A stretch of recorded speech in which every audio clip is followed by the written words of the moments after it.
जय शिवराय मित्रांनो मित्रांनो व्हॉट्सअपच्या माध्यमातून एक जाहिरात प्रसिद्ध करून कृषी मित्र पदभरतीसाठी अर्थात शेतकरी मित्र पदभरतीसाठी अर्ज करण्याचं आवाहन केलं जातंय आणि याच्या संदर्भात बऱ्याच साऱ्या व्हॉट्सअप मेसेजच्या माध्यमातून ही पदभरती खरी आहे का, अशा प्रकारचे अर्ज सुरू झालेले आहेत का, अर्ज करावेत का, अशा प्रकारची विचारणा केली जाते। मित्रांनो एकंदरीत आपण जर पाहिलं तर राज्याच्या कृषी मंत्र्यांच्या माध्यमातून राज्यामध्ये कृषी मित्र अर्थात शेतकरी मित्र ही पदभरती केली जाणार असल्याची माहिती देण्यात आलेली होती। कृषी विभाग आणि शेतकरी यांच्यात समन्वय साधण्यासाठी प्रत्येक गावामध्ये एक कृषी मित्र नेमला जाईल अशा प्रकारची माहिती त्यांच्या माध्यमातून देण्यात आलेली होती।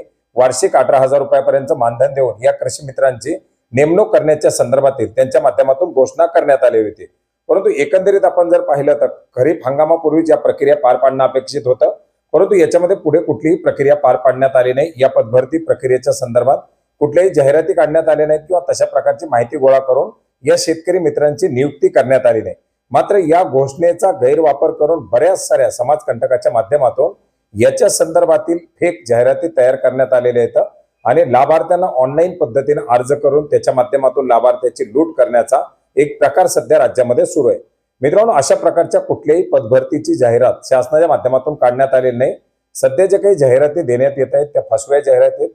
अशा कुठल्याही जाहिरातीला अशा कुठल्याही अफवांना बळी पडू नका। आपली माहिती, बँकेची माहिती किंवा आपली कुठली कागदपत्र त्या दिलेल्या नंबरवरती किंवा दिलेल्या वेबसाईटवरती भरू नका किंवा कुठल्याही प्रकारचं शुल्क भरून या पदभरतीसाठी प्रयत्न करू नका। या कृषी मित्र किंवा शेतकरी पदभरतीच्या संदर्भातील जाहिरात कृषी विभागाच्या माध्यमातून अधिकृतपणे काढली जाईल आणि याच्या संदर्भातील तुम्हाला जर अधिकची माहिती हवी असेल तर आपल्या गावच्या कृषी सहाय्यकांना किंवा तालुका कृषी अधिकाऱ्यांना भेटून त्याच्या संदर्भातील विचारणा करू शकता, अन्यथा तुमची नाहक फसवणूक होऊ शकते। धन्यवाद।